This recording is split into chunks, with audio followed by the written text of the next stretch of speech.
लोकसभा चुनाव को लेकर पीएम नरेंद्र मोदी लगातार चुनावी प्रचार में जुटे हैं। इसी कड़ी में पीएम नरेंद्र मोदी ने ओडिशा के कंधमाल पहुंचकर एक सार्वजनिक बैठक को संबोधित किया। अपने संबोधन के दौरान पीएम मोदी ने कहा कि ओडिशा में पहली बार डबल इंजन की सरकार बनेगी।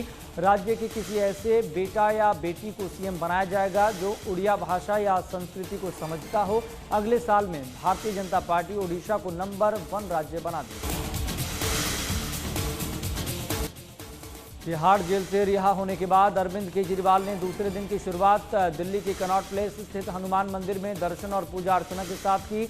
वहीं अरविंद केजरीवाल पत्नी सुनीता केजरीवाल के साथ हनुमान मंदिर पहुंचे, दर्शन किया। इस दौरान पंजाब सीएम भगवंत सिंह मान भी मौजूद रहे। हनुमान मंदिर में दर्शन करने के बाद अरविंद केजरीवाल कई दूसरे कार्यक्रमों में शामिल हो रहे हैं। पंजाब के मुख्यमंत्री भगवंत सिंह मान का आज दिल्ली में चुनावी कार्यक्रम। वहीं वे दिल्ली सीएम अरविंद केजरीवाल के संग दक्षिणी दिल्ली से उम्मीदवार सहीराम पहलवान के समर्थन में रोड शो करेंगे। केजरीवाल को सुप्रीम कोर्ट से अंतरिम जमानत मिलने के बाद आम आदमी पार्टी नए सिरे से चुनावी प्रचार की रणनीति बना रही है। लोकसभा चुनाव को लेकर 3 चरणों में हुए मतदान के बाद भारतीय जनता पार्टी के तमाम स्टार प्रचारक चौथे चरण के मतदान की तैयारियों में जुटे हुए हैं। इसी कड़ी में उत्तर प्रदेश के मुख्यमंत्री योगी आदित्यनाथ ने उत्तर प्रदेश के लोकसभा क्षेत्र कन्नौज में चुनावी जनसभा को संबोधित किया। सीएम योगी आदित्यनाथ ने कहा, ये नया भारत केवल बोलता ही नहीं है, करके भी दिखाता है। केंद्रीय मंत्री अनुराग ठाकुर ने समीरपुर में कन्या पूजन और अपनी माता के आशीर्वाद के बाद विजय संकल्प यात्रा की शुरुआत की। इसके बाद उन्होंने अपनी कुलदेवी मां अवाहा देवी का पूजा अर्चन कर सर्व कल्याण की कामना की। इस दौरान उन्होंने कहा, मैं 5वीं बार अपने क्षेत्र के उन लाखों मतदाताओं का आशीर्वाद लेने आया हूं जिन्होंने मुझे 4 बार लोकसभा भेजा। उन्होंने आगे कहा कि मुझे विश्वास है कि पीएम नरेंद्र मोदी के कार्यों और हमारे निर्वाचन क्षेत्र के विकास के साथ हम भारी जीत की ओर बढ़ेंगे।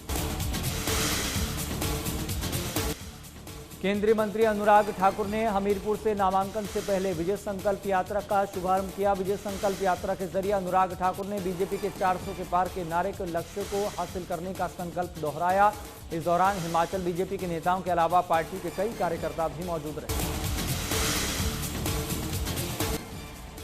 चूड़धार की पहाड़ियों में फंसी 2 महिला पर्यटकों को प्रशासन ने हेलीकॉप्टर की मदद से सकुशल रेस्क्यू कर लिया है। रेस्क्यू की गई दोनों महिलाएं भारतीय मूल की विदेशी नागरिक बताई जा रही हैं। ये महिलाएं चूड़धार की पहाड़ियों में फंस गई थी। लंबी यात्रा के दौरान इनकी तबीयत भी खराब हो गई थी। सूचना मिलते ही मौके पर पहुंचकर प्रशासन और एसडीआरएफ की मदद से इन्हें सुरक्षित रेस्क्यू किया गया। उत्तर प्रदेश के उप मुख्यमंत्री ब्रजेश पाठक ने बलिया के रामलीला मैदान में विशाल जनसभा को संबोधित किया। इस दौरान कांग्रेस और समाजवादी पार्टी को छोड़कर कई नेता डिप्टी सीएम ब्रजेश पाठक के नेतृत्व में भारतीय जनता पार्टी में शामिल हुए। इस मौके पर उन्होंने कहा, बीजेपी प्रत्याशी नीरज शेखर को प्रचंड जीत दिलाने के लिए दिन रात मेहनत करके बलिया का सांसद बनाएं। लखनऊ में भारतीय जनता पार्टी प्रदेश कार्यालय में कई दलों के नेताओं ने बीजेपी ज्वाइन कर ली है। कई दलों के नेता बीजेपी में शामिल हो गए हैं, जिनमें कांग्रेस के प्रवक्ता जीशन हैदर, सपा के प्रदेश सचिव और पैनलिस्ट प्रदीप सिंह बब्बू ने भारतीय जनता पार्टी की सदस्यता ग्रहण कर ली। सीतापुर में एक युवक ने अपने ही परिवार की हत्या करने का मामला सामने आया है। व्यक्ति ने अपने ही परिवार के 5 लोगों की गोली मारकर हत्या कर दी। हत्या करने के बाद आरोपी ने खुद को भी गोली मार ली। वहीं परिवार के 6 लोगों की मौत से इलाके में सनसनी फैल गई है। जांच अधिकारियों का कहना है कि आरोपी नशे का आदी था। परिवार वाले उसे नशा मुक्ति केंद्र ले जाना चाहते थे, जिसको लेकर आरोपी व्यक्ति ने वारदात को अंजाम दिया।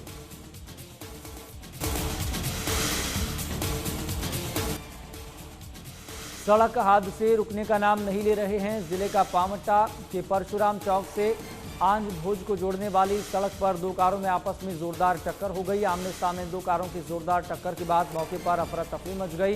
हादसे में करीब 6 लोग घायल हो गए। एक कार चालक नशे की हालत में था, जिस वजह से यह हादसा हुआ। वहीं सूचना मिलने के बाद मौके पर पहुंची पुलिस ने जांच पड़ताल शुरू कर दी है। घायलों को इलाज के लिए पावटा साहिब के सिविल अस्पताल में भर्ती कराया गया। इलाज चल रहा है।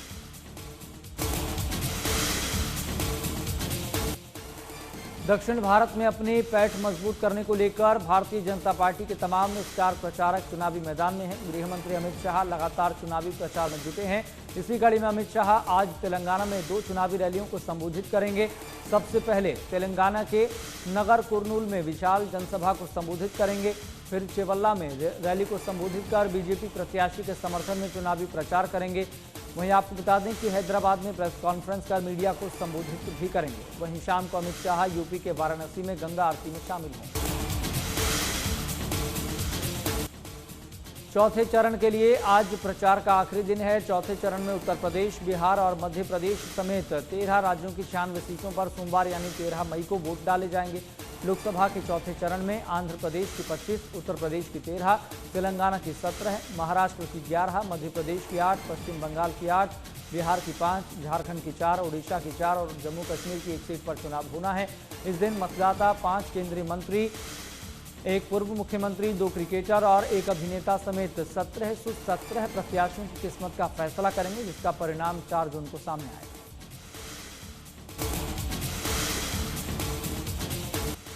दिल्ली एनसीआर में देर रात को धूल भरी आंधी ने कई इलाकों में हल्की बारिश और बूंदाबांदी भी देखने को मिली। बारिश के बाद तापमान में गिरावट दर्ज की गई। वहीं दिल्ली में मौसम बदलने के कारण दिल्ली हवाई अड्डे पर एयर इंडिया की 9 उड़ानों को डाइवर्ट किया गया। मौसम विभाग ने दिल्ली एनसीआर में आंधी तूफान को लेकर रेड अलर्ट जारी कर दिया है।